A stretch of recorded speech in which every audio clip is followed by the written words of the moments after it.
Di barat negeri ini, air bah datang tanpa mengetuk. Ia merusak apa saja yang dilaluinya, rumah, jembatan, kehidupan. Aceh, Sumatera Utara, Sumatera Barat, tiga wilayah yang kini porak-poranda, tetapi gaungnya tidak seramai bencana yang sering terjadi di pulau-pulau besar lainnya. Sementara ribuan orang mengungsi, listrik padam, jaringan komunikasi hilang, ruang publik kita justru dipenuhi cerita-cerita sepele. Seakan tragedi besar di Sumatera hanyalah catatan kaki di sebuah negara yang terlalu sibuk memperhatikan dirinya sendiri.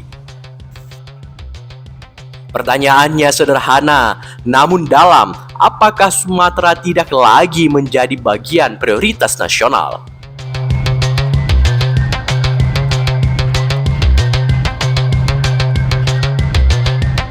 Di Aceh, air naik begitu cepat hingga tak memberi waktu untuk menyelamatkan banyak hal. Puluhan nyawa hilang, ratusan ribu warga terpaksa mengungsi.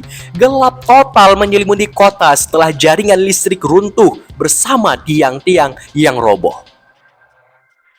Beberapa jembatan ambruk, jalan lintas nasional terputus, dan sejumlah desa terisolasi tanpa akses bantuan.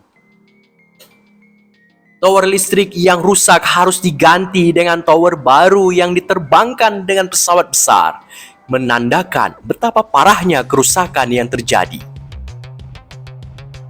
Di Sumatera Utara, bencana tak kalah mengguncang, air bah menghanyutkan rumah dan menelan korban jiwa dalam jumlah besar. Banyak warga kehilangan keluarga, tempat tinggal, dan harapan. Akses jalan tertutup, bahan bakar terbatas, harga kebutuhan pokok melonjak, sementara puluhan orang masih dinyatakan hilang. Di Sumatera Barat, longsor dan banjir besar melumpuhkan wilayah. Rumah runtuh, jalan amblas, dan warga yang panik berlari meninggalkan bangunan yang tak lagi aman. Evakuasi dilakukan dengan alat seadanya sambil menunggu bantuan yang datang perlahan. Di ketiga provinsi ini, gambaran yang sama berulang. Alam mengamuk, infrastruktur tumbang, dan masyarakat bergantung pada usaha mereka sendiri untuk bertahan. Bantuan datang, tetapi tidak secepat kebutuhan yang terus mendesak.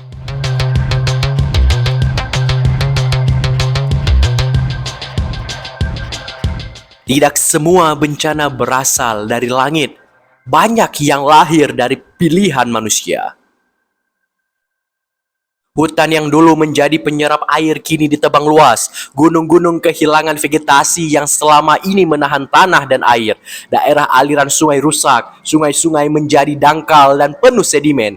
Ketika hujan turun tanpa henti, semua kelemahan itu terbuka. Sungai yang dangkal tak mampu lagi menerima volume air yang besar. Tanggul yang dibangun seadanya mudah jebol. Lereng yang gundul mudah longsor. Dan semua itu berpadu menjadi bencana yang menghancurkan ribuan rumah dalam sekejap.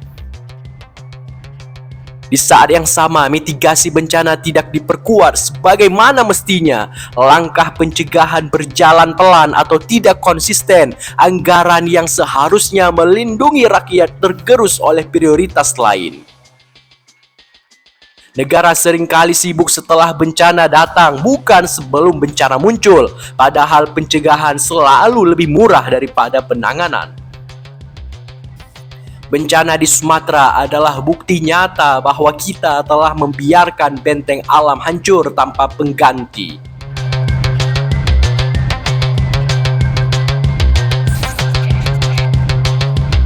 Ada luka yang tak terlihat oleh kamera, luka karena merasa tidak didengar. Ketika banjir melanda Jawa atau ibu kota, siaran langsung muncul dalam hitungan menit. Ketika air naik beberapa sentimeter di kota besar, berita nasional mengisahkan perinciannya sepanjang hari. Namun ketika Sumatera tenggelam, liputannya tidak sebanding dengan skala bencananya. Seakan-akan bencana besar di sana tidak cukup penting untuk mengisi ruang berita nasional. Seakan-akan penderitaan yang jauh dari pusat tidak perlu diberitakan secara intensif. Warga luar Sumatera banyak yang tidak mengetahui besarnya kerusakan karena informasi terputus di tengah jalan. Listrik mati, sinyal hilang, internet lumpuh, membuat suara dari wilayah terdampak tidak bisa menjangkau publik nasional. Dan dalam hening itu, rasa terabaikan tumbuh, rasa bahwa Sumatera bukan pusat perhatian negara, bahwa tragedinya tidak diberi sorotan yang layak, bahwa wilayah barat negeri ini hanya dilihat ketika situasi damai, namun tak mendapat ruang ketika benar-benar membutuhkan bantuan.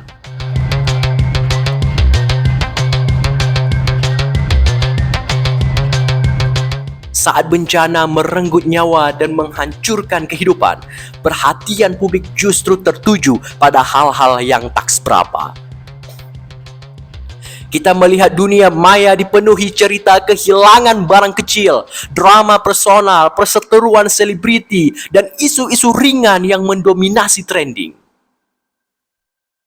Sementara itu, ribuan warga Sumatera berjuang dalam gelap, berdiri di atas puing rumah, atau mencari keluarga yang terseret arus. Bukan salah publik sepenuhnya, sistem informasi kita memang seringkali memanjakan hal remeh. Algoritma lebih senang pada sesuatu yang lucu, sensasional, dan mudah dibagikan. Bencana besar, terutama yang jauh dari pusat, justru tenggelam oleh arus konten yang dangkal. Di layar kaca, perhatian kita mudah dialihkan. Di media sosial, empati kita terputus oleh jarak yang diperlebar oleh kurangnya sorotan.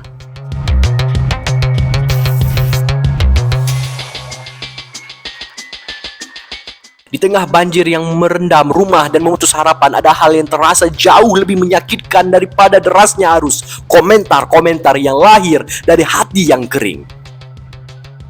Saat ribuan orang menyelamatkan anak mereka dengan kain yang sudah basah, di layar ponsel ada orang yang menertawakan bencana.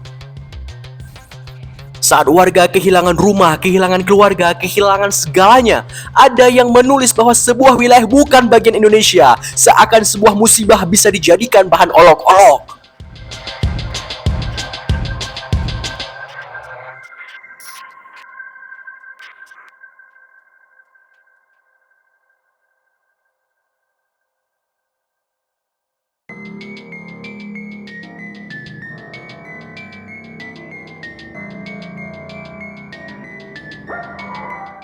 Kita melihat sesuatu yang jauh lebih berbahaya dari bencana alam, bencana empati.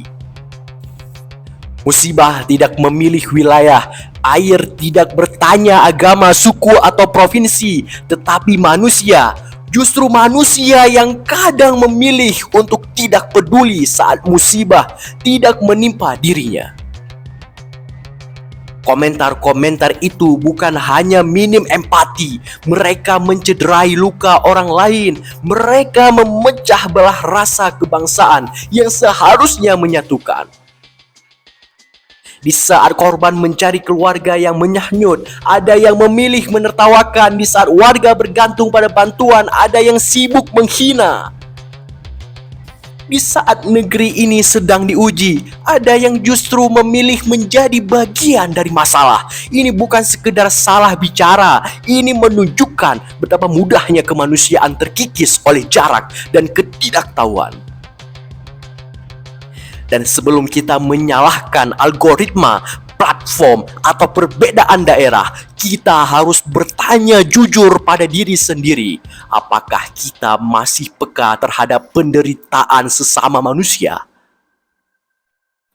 Bencana bisa merobohkan jembatan, tapi komentar seperti ini merobohkan sesuatu yang lebih penting, rasa bahwa kita adalah satu bangsa.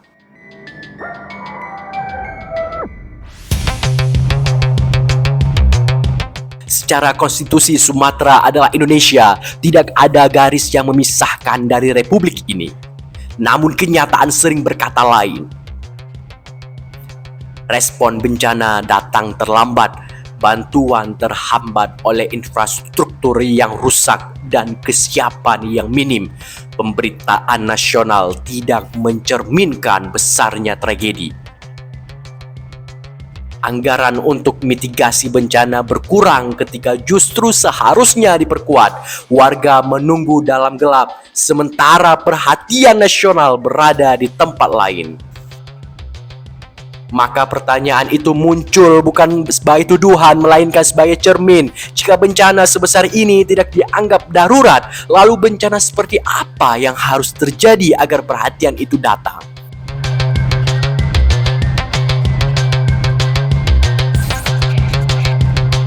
Bencana tidak bisa dihindari sepenuhnya, tetapi kerusakan bisa diminimalkan jika negara bergerak dengan benar. Sungai-sungai harus dinormalisasi secara menyeluruh, bukan sekedar untuk laporan proyek. Hutan harus dipulihkan, bukan terus diterbang atas nama pembangunan. Das harus dirawat, karena ia adalah jantung yang menghidupi air dan tanah. Negara harus memperkuat sistem peringatan dini, memperbaiki infrastruktur yang rentan, dan mengalokasikan anggaran yang sepadan dengan ancaman bencana. Media nasional juga harus adil, memberi ruang bagi tragedi di luar pusat, karena pemberitaan adalah jembatan empati bangsa. Dan yang paling penting, warga Sumatera berhak mendapat perhatian dan perlindungan yang sama dengan warga di pulau manapun di negeri ini. Pada akhirnya, bencana ini bukan hanya tentang cuaca ekstrim, ini tentang bagaimana sebuah bangsa memperlakukan warganya, tentang bagaimana pusat dan pinggiran saling terhubung, tentang bagaimana empati tidak boleh ditentukan oleh jarak. Air boleh datang dan pergi, tetapi luka karena diabaikan bisa menetap lebih lama. Dan hari ini kita harus berani bertanya, jika Sumatera tidak dianggap sebagai prioritas ketika bencana datang, di mana posisi pulau besar ini dalam peta kepedulian nasional?